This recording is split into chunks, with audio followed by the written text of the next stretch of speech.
Hello, everyone. I'm Jennifer Keller with the Westport Library. Welcome to this first of a planned series to help parents navigate through their children leaving home and creating an empty nest. Now, when we created this series, the world was a little different, so topics changed a little bit for today.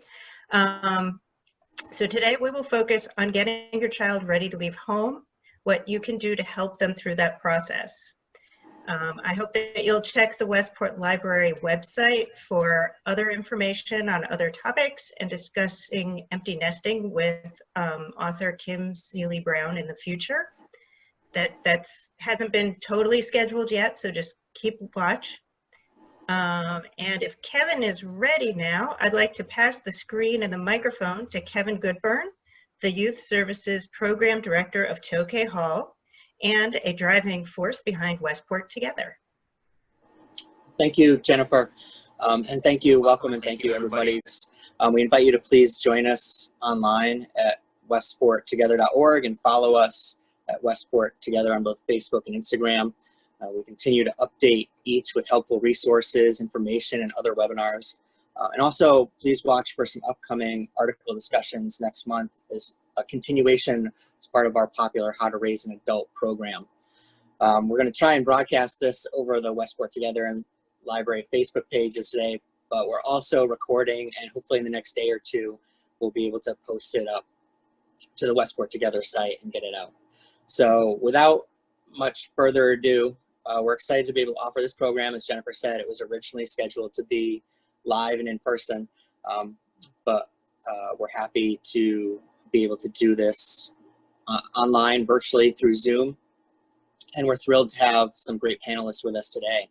So just a little bit of housekeeping. Each panelist will speak a little bit from their experience and expertise about parenting practices during this time of anxiety, managing the distance learning environment and uncertainty about important events. We'll then have an opportunity for some Q&A, and we're going to try and stick close to the 1 p.m. end time.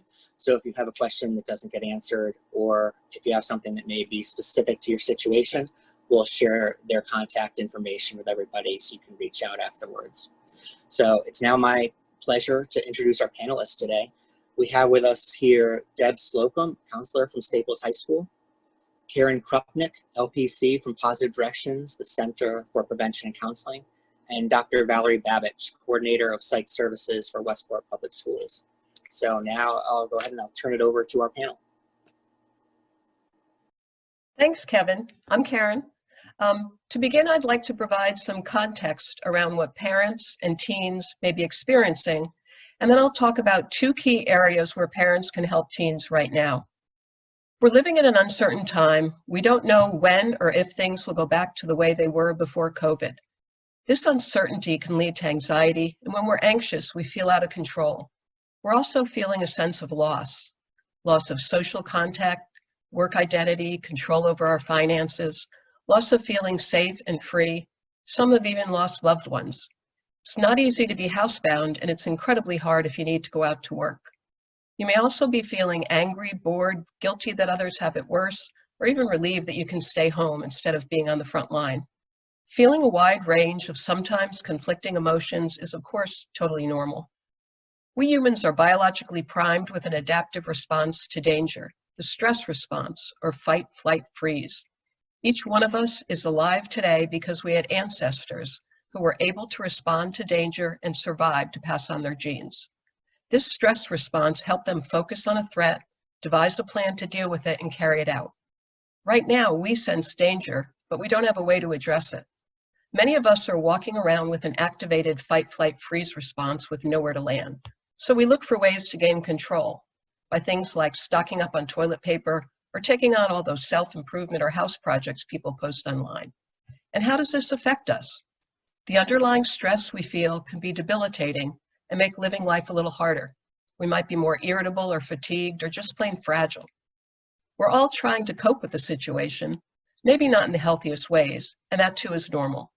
This is a time to be compassionate with ourselves.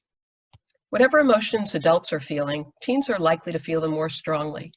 Their brains are not fully formed until their mid-20s, And the last parts to develop are the ones that control important functions like regulating emotion, reasoning, decision-making. Teens are also experiencing additional losses of key high school events, visiting colleges, maybe internships or summer jobs. And three things that are incredibly important to teen are less available now: peers, privacy, autonomy. They can't hang out with their friends, and privacy and autonomy are scarce when you're in the house all day, every day with parents. Our teens may be anxious and irritable and sad and are much less able to manage their feelings than adults. If you think that your teen is having an especially difficult time with this, or if you are, please reach out for help to your child's school counselor, your religious leader, or a therapist. Now, when and how this crisis ends are certain, but many things are still clear. Your core family values haven't changed, and parents still have the goal of raising children to become adults who are emotionally and financially independent, productive, caring, good citizens. So what can parents do right now? Two things that we can help teens with during this unusual time are emotional regulation and good self-care. And of course, these are skills they'll need when they leave home and start the next phase of their lives. Emotional regulation. The first step in helping teens deal with this is to manage your own emotions. Limiting your consumption of news and maybe lowering your expectations of yourself can go a long way here. And even though teens sometimes act like parents are irrelevant or ignorant, they look to us for cues on what to think and feel and do. So check in on your own emotions. Allow yourself to feel your discomfort, but then take a few deep breaths, go for a walk, call a friend, whatever helps you manage difficult emotions in a healthy way. And just like they remind us before every flight, remember those? Put on your own oxygen mask first before you help others. This is the time to nurture yourself. Please try to take time to feed your needs as well as your families. The second step is to listen to our teens and validate their emotions. Help them understand that it's okay to feel whatever they're feeling. We want them to acknowledge their feelings and express them in an appropriate way instead of bottling them up or exploding with them. We often try to help our kids feel better by jumping in to fix things or to convince them that what they're experiencing is not so bad. Instead, maybe you can try something like, "You're right, honey, it's not fair that you're stuck inside, and I'm sorry for that. You want to talk about it? Or I know you're mad that we won't let you go to your friends, but we need to be safe. Can we talk about it?" We can also help them to de-escalate their emotions. If your teen yells and stomps around, try not to respond in kind. Instead of, "Stop doing that, can't you see I'm working?" If you have the bandwidth, pause, take a breath, slow your cadence, and ask simple questions in a neutral voice. "I see you're mad. Is the Wi-Fi acting up? Tell me what's going on." This is a technique they teach EMTs and police officers, and you can use it to help your teens calm down too. Next, modeling the behavior you want to see is a powerful tool in all parenting and can help teens learn how to manage their emotions more comfortably. Kids may not hear us when we lecture, but they absolutely notice what we do. This is a great time to take inventory of your own emotional regulation skills and demonstrate how to use the healthy ones. Do you meditate, journal, reach out to friends, go for a run? We can model them by saying things like, "I'm feeling really frustrated, so I'm taking a break to listen to some music." Or, "This project's driving me crazy, so I'm going out for a walk." When you get upset or irritated or anxious, let your teens see you take a few deep breaths before you speak. And don't forget the power of noticing the positive. Our teens really do crave our approval. "I'm impressed by the way you cracked a joke instead of yelling back at your sister before." The other area where we can help our teens is self-care. Good self-care helps us get through difficult times like these just a little more comfortably. Again, modeling positive behavior, remarking on what works or doesn't work for you, and encouraging teens to experiment with different approaches for themselves is much more powerful than lecturing or nagging. Here are a few self-care things that seem especially critical now. Adequate sleep. We all know this is important for us and our teens, and that teens often don't get enough. If your teen is having problems keeping a good sleep routine, helping them adjust this will make a huge difference. Mention what you're noticing. "You seem unhappy on the days you get up really late. Can we talk about that?" Or turn it around and talk about yourself. I was in a bad mood this morning. I shouldn't have stayed up so late. I'm going to go to bed on time tonight. Keeping a regular schedule. Routine helps us feel grounded, and feeling grounded helps soothe the stress response. Deb and Val will talk more about routine later. Movement. You don't need a gym to be healthy, but we do need to move. Our bodies are where we hold emotions like stress and grief, and exercise helps release them. Sometimes it works better to elicit your teen's help instead of nagging them. I'm feeling really cooped up. Do you have time to shoot baskets with me later? Or I promised myself I'd walk every day, but I'm having trouble getting it done. Can you help me be accountable by walking with me after dinner today? This approach definitely worked with my daughter when she was a grumpy teen. Fun. We all need to be playful, especially now. Ask about your teen's favorite TikTok video or a meme. Talk about something funny you saw online. Watch a movie or play a game, the sillier the better. Maybe it's even time to bring back knock-knock jokes. Last point is giving to others. I mentioned at the beginning of my talk that feeling out of control feeds anxiety. Finding a way to care for others helps us feel like we have some control and is a wonderful way to help teens practice empathy. Even something as simple as calling to check in on Grandma and Grandpa every week counts, or challenge your teen to come up with something for the whole family. You may be surprised by the result. And now I'll turn it over to Deb Slocum.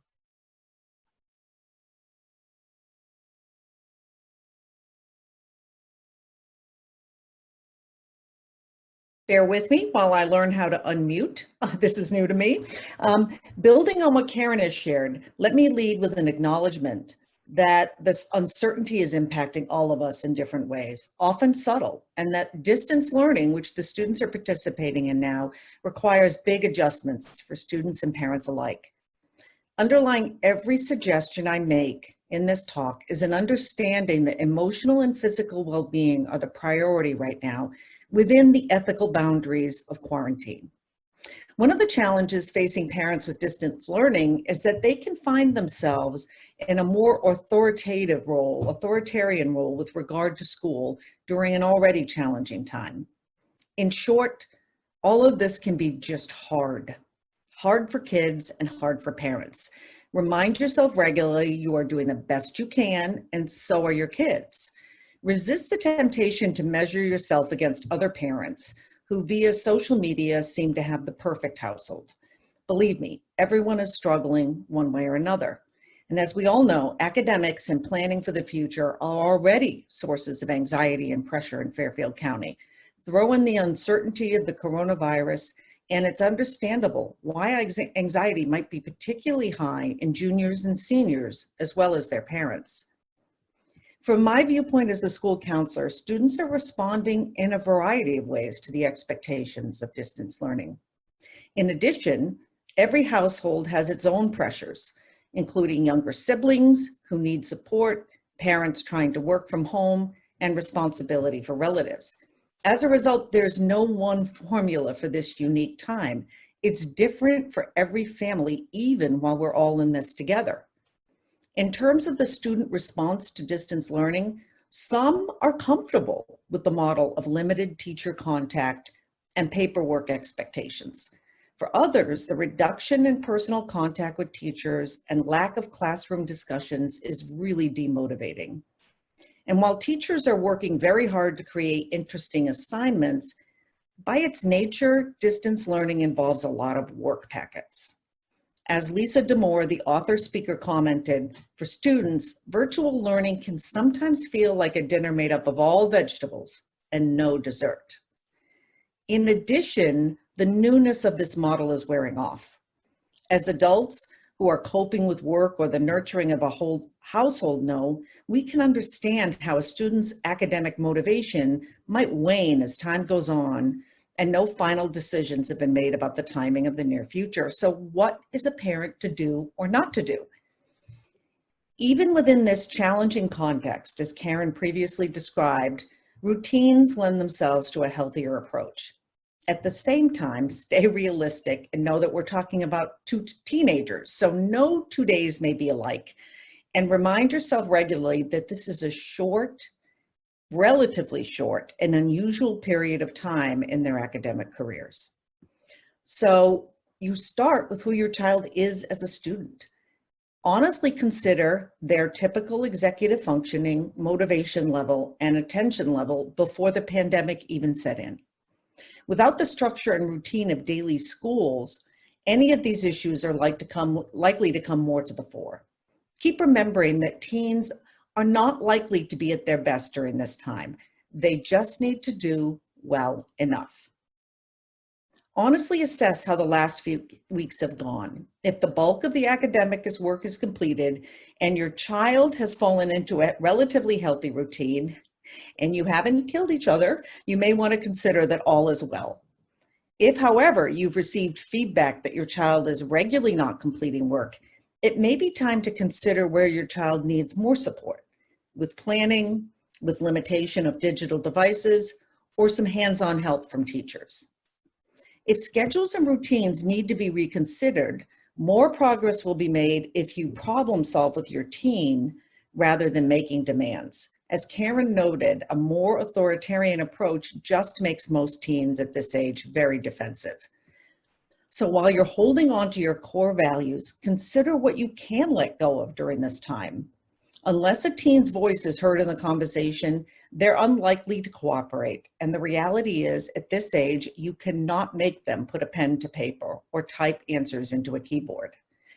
So I would suggest holding a family meeting and asking some questions. Start with what they believe is going well. Are they satisfied with their current schedule and work completion? If answers are vague or they're avoiding, state factually what you've heard from teachers that they're struggling and ask what you can do to further support them. Hard as it can be, try to stay with the facts, avoiding direct criticism, and gain information about their daily planning. I can offer some study tips that have emerged as I've worked with students over the last 3 weeks. Many students find it helpful to note on a calendar which class periods have required Google Meets and/or extra help sessions. It can be very confusing that not all teachers require students to be available at a given time. So noting it on a calendar for both you and your student can be powerful. Help them to use Schoology and PowerSchool to complete a daily must-do list can keep them from feeling overwhelmed by the amount of work posted. Negotiate with them and have them choose a designated school time chosen by your teen during which daily work is completed. If willing, you can help teens dock their phones during this time frame to get work done more efficiently. Encourage students to reach out directly to teachers and counselors who are being very flexible right now. Teachers appreciate hearing from students with questions, and older teens do need to gain this skill moving forward. If your student needs additional support, consider using other family members or friends with whom students have a positive relationship. Set up short daily check-ins to see the routine is working, not to ask and query and nag about what work has not been done, but to note and see if they've been able to follow the guidelines they set up for themselves. As students demonstrate their ability to manage the work, back off steadily. In short, less is more at this point. If your student is regularly struggling, contact their high school counselor for support. In short, if students are completing their schoolwork, sleeping adequately, and contributing to the family, resist the urge to judge how they spend their free time. In the wider context, we have to acknowledge, as Karen said, that with virtual learning, the aspects of school that teens enjoy the most, seeing their friends, is missing. Juniors and especially seniors are experiencing a very real sense of loss over events planned with friends and milestones that cannot be rescheduled. Sports seasons, birthdays, proms, performances, and celebration. The best support you can offer is to validate that the losses are real and that sadness or frustration are normal and appropriate reactions. Even while we're all in this together, there is a special sense of loss for teens missing a once-in-a-lifetime event. You too are most likely feeling a sense of loss over these lost events as well. In truth, teens are often more resilient than us. So try not to share your own grief extensively with your child and instead let them know you believe in their resilience. Once they're ready, encourage them to think out of the box or how to celebrate missed events virtually. Teens are very creative given the opportunity and will come up with very interesting ways to connect with classmates who understand exactly how they feel. Just a couple of words about juniors. For juniors going through the college search process, there's an added layer of pressure that typically accompanies junior year in Fairfield County. So much of what would normally be done in person is now virtual, including touring colleges, participating in open houses, and information sessions. In response to this unique situation, reinforce your belief in your child's ability to be flexible, again, under the circumstances. Acknowledge that there are few straight answers to many hot topics right now, and all juniors and their parents will need to adjust as the situation unfolds. And again, it will all end up fine in the end. They have the resources and support they need to get through it. The best way to support your junior is to, number one, not panic over every canceled test date or tour. They will quickly pick up on your anxiety. Instead, help your junior to focus on what they can control: work completion, virtual interaction with teachers and friends, and taking care of themselves. They should have more free time to explore new interests or to dive deeper into ones they already have.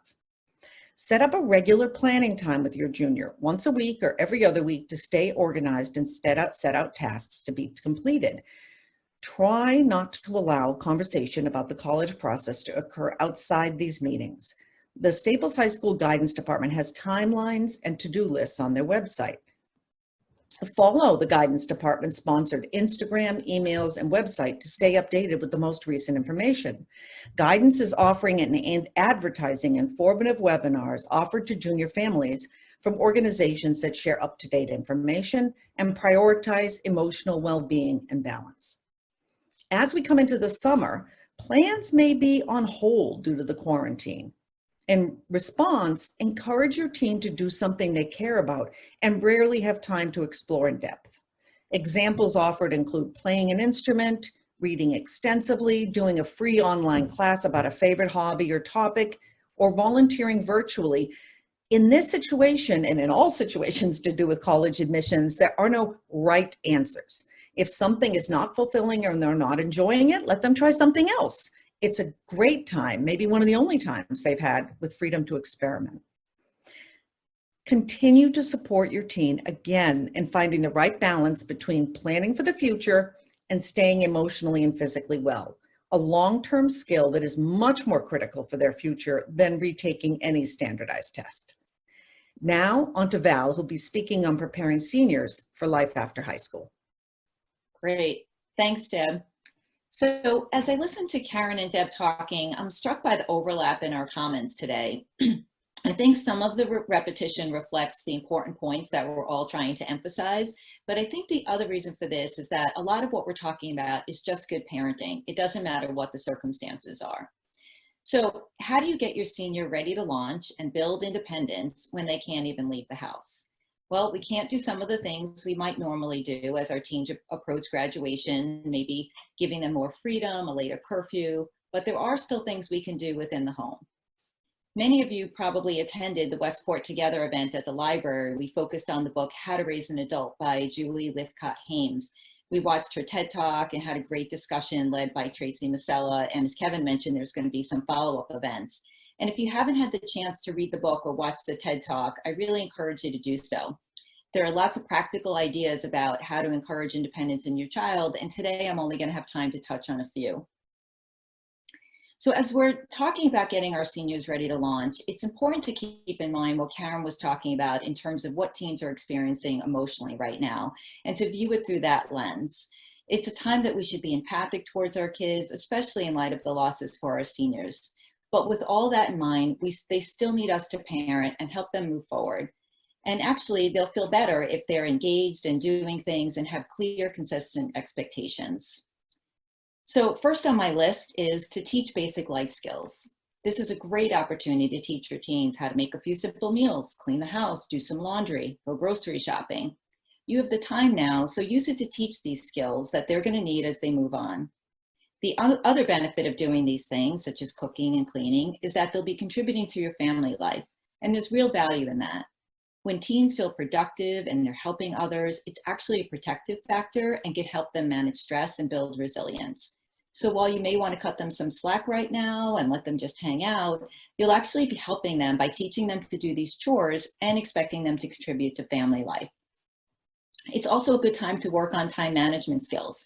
And I know Deb laid that out in terms of creating a schedule and managing their time, but I want to emphasize again that this is critical for college when they will have long stretches of time in between classes and will need to figure out how to manage that time productively. Another thing you can do is have the important conversations that you never have time for. If we weren't quarantined right now, your teens would be busy with sports and activities and running off with friends, and you would hardly see them. And it makes it really hard to find time to have those important conversations you want to have before they leave for college. But now you're all together, so seize the opportunity. You can talk about things like managing money. How do you create a budget? What will be their financial responsibility at school? Will you expect them to find a job for pocket money or pay for books? Be sure you have an honest conversation about your finances and what you can and cannot do. And if something's changed for your family during this crisis, this is the time to talk about it. Talk about drugs and alcohol on college campus. We know that parents' values do have an influence on teens, and you may think they're not listening or watching, but they are. So be sure they know what you think about underage drinking, excessive drinking or drugs, and where to go if they need help. And be mindful of your own drinking practices as you're all together during this period, and think about what you're modeling. Talk about preventing sexual assault on a college campus. This is an important topic for both boys and girls. Talk about what does consent mean and how they can keep themselves safe on campus. You can also talk about the uncertainty about the fall. Think about the things that both Karen and Deb were talking about. And if things have changed financially or anything else has changed in your family that might impact your son's or daughter's choices, this is a good time to talk about it. What will it mean for classes to possibly be online? How do they feel about that? Does that influence their decision about where they want to go? And of course, we all need to be flexible as we work through these issues and all the unknown. Another idea is to have family dinners. We know family dinners are a protective factor and keep families connected, and they're so important now more than ever. As parents of teens, it's okay to say family meals are an expectation right now, not optional. Or you can agree to X number of nights per week that the family will all gather and be at the table. Besides keeping your family connected, you're teaching them conversational skills. So being at the dinner table is a great time to talk about feelings, your teens' feelings. How's everyone doing? How are you managing your emotions during this difficult time? It's a chance to talk about so many different things, whether your family likes to talk about politics or movies. You can keep it light. You can ask your teens about their future dreams. What do they see for themselves? And don't worry if they're not realistic ideas. This is a time to just be playful and maybe share your own stories and your own dreams and journey along the way. Be curious, ask questions, resist that temptation to solve problems and give advice. There'll be plenty of time for that. It's a time just to be present. Or maybe if you've had family dinners along the way, create new rituals. Maybe share a daily gratitude, a high or a low of the day, a joke of the day, a funny meme. There's certainly lots of them going around right now and plenty to share. And ask your kids for ideas. Another thing to be thinking about is help them become self-advocates. Encourage them to speak up for themselves, especially now with distance learning. Be sure that they are the ones who are emailing teachers, setting up times to talk and get extra help. I know Deb mentioned this, and I want to emphasize that they will need this when they're on their own for college. So let them be in charge of their own work. What does their day or week look like? Asking them what their plan is. Your role is to be a coach on the sideline, encouraging them and helping them to reflect on the plan. How did that work out? Do you need to make any changes this week? And that sort of thing. Another key aspect of building independence is setting reasonable limits and expectations. So yes, this is a time to be flexible with our teens as they're experiencing a good deal of loss and stress, but they still need limits and they still need to know that there are expectations in your house. This will help keep them steady and allow you to loosen up those limits as you approach their departure for college or whatever their next steps are. So let's start with bedtime. Many parents are reporting that their teens are staying up very late and sleeping most of the day. And sure, they can stay up later. They don't need to get up as early as they usually do for school. But it's not helpful for them to reverse their sleep cycles. It will be even harder to get them back on track when the quarantine is lifted, And this can have significant consequences once they are on their own in college. As Karen said, sleep is an important part of self-care. They may also be staying up late as a way to have some privacy. That's something you can talk about. Maybe another time during the day or earlier in the evening, they can have some times to themselves and you agree not to bother them during that time. Having expectations also means having daily chores and contributing to the family, as I talked about earlier. Be clear about house rules. Maybe it's dishes go in the dishwasher after you eat. Maybe you sit down and hash these things out and come to some agreement about house rules together and post them on the refrigerator. This is an opportunity to model and practice how to do this because they'll have to work out similar issues with roommates one day. Be sure to set clear expectations for how you will treat each other as a family. Yes, you can get upset and have a whole range of emotions, but it's not okay to be hurtful or disrespectful to others in our family. Talk about ways to manage your feelings. Karen gave you a couple of great suggestions. How are you going to handle these conflicts that will inevitably arise in your house? You're together a lot now, and strong emotions and conflicts will definitely come up. There's been a lot of discussions about screen time right now, as there always are, and we know teens rely on their devices to connect with their friends, and right now this is their only contact, but they still need limits. Think about setting up some no-tech places or times, such as the dinner table or in the bedrooms at night. Talk with them about what matters right now and be sure that screens are not getting in the way of other things, such as school and sleep. Devices need to be shut down 30 to 60 minutes before bedtime for them to have a decent night's sleep. Many people, including children and teens, are having sleep issues right now, and devices until late at night will only make it worse. And be sure they're taking breaks from their screens throughout the day. Again, they will have to learn how to manage screen time when they get to college and have a lot of free time. So it helps to work on this now when they have less structured time at home. When it comes to setting expectations and limits, it's important to talk with your teens and get their input. This is a time for them to be practicing negotiation and problem-solving skills with you. So hear them out. They may have some good arguments. Maybe you can agree to try their way for a while and reevaluate. It's better to try their ideas and have them fail now or not work out and let them learn from it while they're still at home. But when it comes to safety and well-being, you still need to be the authority figure and enforce the rules. This is especially true around socializing with friends during the quarantine. I know Deb mentioned Lisa Demore. She's a clinical psychologist who works with teens. And I recently heard her talk about how teens have a very different sense of risk than adults do, and they're less focused on the greater good. So we're bound to have conflicts with them around managing this quarantine. Ultimately, setting reasonable limits and expectations is all about communication, open and honest communication. This may be a good time to have family meetings, even if you haven't had them in the past. Set a time to air out complaints and work through challenges of all living under the same roof 24/7. There's a lot for your teen to learn about independence and responsibility as you work these things out. You may not be able to give them the physical independence they need, but by helping them to think through a lot of these issues that I've mentioned, they can start thinking about how they will make these decisions for themselves in the future.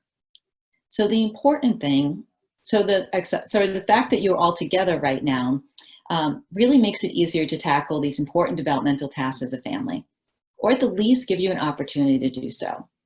And having said all that, the three of us are all well aware of all of the stresses you face as parents right now. You're managing your own lives and your own emotions while trying to take care of your children. And we don't want our suggestions to be heard as a bunch of shoulds. They are truly suggestions. So maybe you take one or two ideas to try that you think will be helpful to you and your teen, and that's fine. We're all doing the best we can. So I'll turn it back over to Kevin to help us facilitate the question and answer portion of our program. All right, thank you, everybody. So now, if anybody has questions, you can click on the Q&A where you can ask questions through the webinar chat. It was all really fantastic information. We've gotten some good feedback. I know there was a question somebody had about the TED Talk, Julie Lithcott-Haynes TED Talk that Dr. Babich had mentioned. So I put that up in the webinar chat for everybody, a direct link to the TED Talk, and we'll add that with the video. We'll put that out with our resources on the Westport Together site and also through the social media. So one question that we had come in is if we've considered doing a similar webinar for parents with teens or for teens directly. So I don't know if any of the panelists, if there's anything that you've come across that you think may be helpful for teens directly.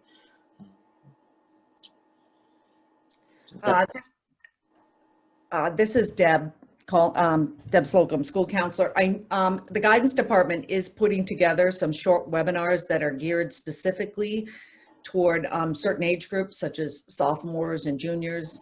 I think one of the challenges always with teens is getting them to actually want to watch something like that. So we've gone with very short and sweet, but I think what I have found in the past works the best is if something comes up that then leads, as Val was describing, to a conversation on a specific issue. It tends to be more productive, and rather than saying to them, I want you to sit down and watch this webinar about what it's like being a teen in the quarantine. So that's always the tricky part. That said, we are going to list a bunch of resources, and if you are ever deeply concerned, and I sense this probably comes more from the day-to-day part of being a teen in the quarantine, they can always reach out to their school counselors at Staples. We listen and just validate, and I've done that for a number of kids in this situation. Excellent. We have another question just coming in, and any of you could talk a little bit more about the seniors who may be unsettled with some of the big events coming up, and if you have a sense or when decisions might be made on certain things. I know it's difficult in this current environment when everything seems to be changing daily, but in terms of things like the prom and internships and some of these big things, I know a lot of our seniors look forward to, and how we may be able to help them just a little bit more through some of those. I know there's frustration with not knowing the exact fate. I don't have that specific information right now, and I feel like this is just a common thing for all of us, for the seniors particularly, not knowing exactly what the colleges are doing next year, not knowing exactly how the school year is going to end at Staples. I would say that everyone's doing the best they can to create something for everybody, but the timing is so dependent on what the state governor decides and what a broader group of people decide in terms of health risks, that we still don't have that information. I'm sorry, it's that uncertainty that really does make everything a challenge right now for everybody. Yeah, I think as we go, we're trying to just do the best we can with being there in terms of support and resources, and it's hard to give, I know, any definitive answers right now, but just to be there as we all kind of struggle through this and navigate the day-to-day. So I'm not seeing any other questions coming in at the moment. But I will just jump back to what I said in the beginning, and if anybody has questions that come out of this, we will make everybody's contact information available. I have another question that actually just came in. If there's been talking about the incoming college freshmen and deferring, and if that may be a possibility.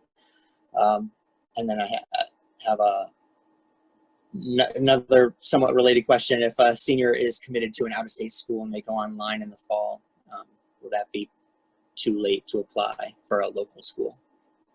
So I will say that in the list of resources that Kevin's going to be sending out, a wonderful blog was just written by Julia Lithcott-Hames, really literally outlining the likely choices, and we put a link to it for seniors of what's coming up. My advice is you have to speak specifically with your child's college. So there are no general rules right now. I think what's also frustrating for families and colleges is a lot of them have given a timeline of mid-June or later before they decide how they're going to manage next year. So flexibility in resilience and openness to what might happen over the year is going to be critical for college freshmen. If your family is going to make a decision different from actually attending the school where a deposit is being made, you must speak directly to that college university about whether a deferral is possible and whether or not credits from another institution would be accepted, and the number of credits that would be accepted. So my advice is to have a list of questions and call the admissions office and speak with them. I know they're having lots of those conversations now. Excellent. And a question geared toward the juniors who were planning to look for summer jobs. I know Staples has had a pretty active career center and is always great at helping students find placements and find different opportunities. Is there any information about what virtual opportunities might be available for this coming summer? I know I've gotten a few questions from students just looking for summer jobs, and again, it goes back to the uncertainty with not knowing what will be open and what will be available at this time. Anything that comes available will be posted on the College and Career Center job bank under the Staples High School guidance. I want parents and kids to feel, I've been in countless webinars with college admissions officials, and they, similarly, the way they aren't going to judge kids for not being able to participate in their activities this spring, in all likelihood, there will be real limitations on what juniors and sophomores and seniors will be able to do this summer. They understand that, which is why I made the suggestions about probably needing to be really creative about that. Given the current job market, I don't know how many virtual opportunities there's going to be for high school kids. So anything that comes up will certainly be posted or publicized. I am just guessing, this is personally, that they will be relatively limited. And so your child understands that and doesn't feel like it's going to be held against them in any way, and that there are other ways to use this summer, that they will not be judged in the process. And you can listen to, or have them listen to, they might actually enjoy some of the webinars that we are posting that are with college admissions officers from a variety of colleges. That is something a junior might really enjoy, actually hear it from the admissions officers themselves. And I know that we've posted several on Instagram. Yeah, I've definitely have seen some of the postings, through Instagram, and we've shared some of those out through Westport together. So Staples, the guidance and counseling Instagram is a great one to follow. There are a lot of great resources there. I have a question about this particular recording, and we will get that out and available through the Westport Together website. We'll also try to post it up on our Facebook and send it out through various channels, so people that weren't able to get into the webinar today will have an opportunity to watch that. In terms, a question here about the district's pass-fail option, and what's the best way to find out if a college is going to be able to accept that option in the fall, if that's something that they can work with the guidance staff on, or go directly to the Yeah, district. I can answer that very briefly, Kevin. I know it appears confusing, but one of the things that our principal, Mr. Thomas, tried to clarify, and that all of the counselors will clarify for kids, and that is the final grades on the transcript will be letter grades. The pass-fail option is only for the fourth quarter. And for that reason, the only fourth quarter grades that actually show up on the transcript are associated with physical education. So if a child chooses pass-fail in physical education, it will show up or appear in F. For everybody else, they are simply electing pass-fail for the fourth quarter, and the only grade that shows up on the high school transcript is the full year or semester grade. So they are encouraged to pick the option, and counselors and teachers will help them choose the option that makes them look the best under these difficult circumstances. Thank you. And one more here. Can you talk a little bit about the option for rising seniors, so current juniors, being able to take online classes at some of the community colleges or universities if they're unable to work this summer, maybe as another option. Yes, that is another option. And I think there's a number of free classes that are also offered online. I will say, and the reason I encouraged everything is that if you are considering using that course for advancement at Staples, it must be pre-approved by the department chair. So I'd love to see kids trying and taking something really different that genuinely interests them, that they've never had time for during the year, rather than feeling that pressure to push forward. If your child is deeply motivated, then there is a form to complete on the Staples High School Guidance website, and they should be in touch with both their counselor and the department chair for that particular department. Thank you. And looks like that's all we have for questions that I see coming in right now. I want to thank everybody again for being with us. Oh, we have one more coming from Facebook. Do we know how kids are being informed of college decisions this time? Is that still through the same channels? Can you clarify the question for me? I'm just trying to, how they're being informed of. Oh, sorry.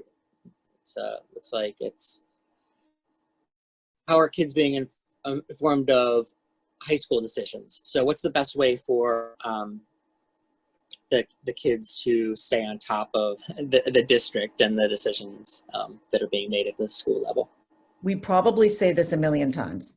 I know we say this a million times. And that is, I understand that they are the text Snapchat generation, but the adults that they're dealing with in college and in high school are the email generation. So therefore, everything will happen by email. And I know it's frustrating for them now, always, because they are literally inundated, but they could be specifically looking to parse out emails that come from the administration and that come from guidance. I believe usually on very important decisions, the parents are also sent notification of some kind. So you wouldn't necessarily be dependent on your child checking their email on a regular basis, but that's how everything is communicated. Okay, thank you.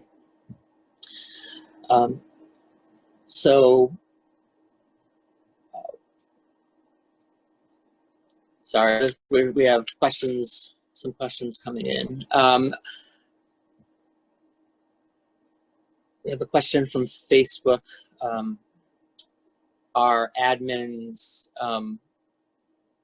asking for looks like student input on how things are going? Like, I guess what is the communication channel with students in terms of polling and asking how they're doing, communicating with the students?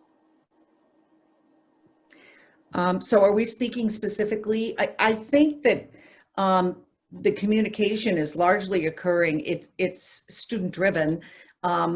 We are regularly checking and the teachers are regularly checking in, but you know, in the reality, in this point, we are relying on parents and kids, given this current situation and the variety of circumstances.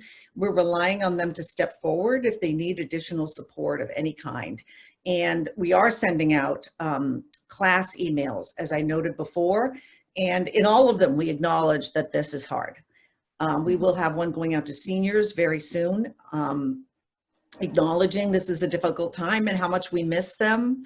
That said, I think given that every case is different, the contacts about concern usually go through the school counselor or a specific teacher or the administrator for the grade. And a related question, I think, about that communication. I had a question specifically about the connections at Staples. I know there were many students that really enjoyed that time and valued that time.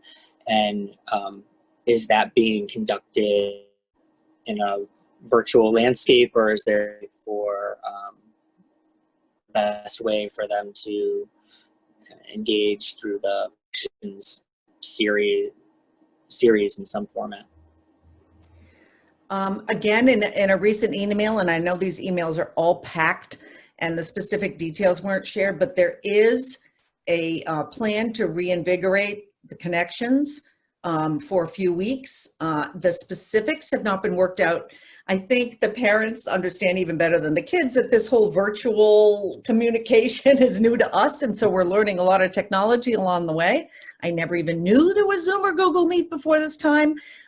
So we are doing what we can to try to revive that because everybody misses it. And I think that it is an important chance for kids to share with other kids. So the specifics and the timing haven't reached a final decision, but I believe it will occur during the month of May. Okay. Excellent. And I'll also add, I know just from the resources that we've pulled together for Westport Together that Mark Brackett and the ruler approach, and there are a lot of social emotional learning resources and webinars out there, and they put together some terrific ones and some great resources for families to learn a bit more about that.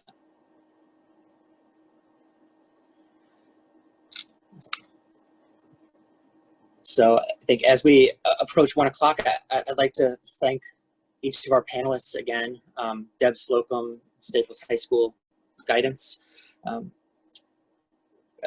Karen Krupnik from Positive Directions, the Center for Prevention and Counseling. I want to thank Dr. Valerie Babich, the Psych Services Coordinator for Westport Public Schools.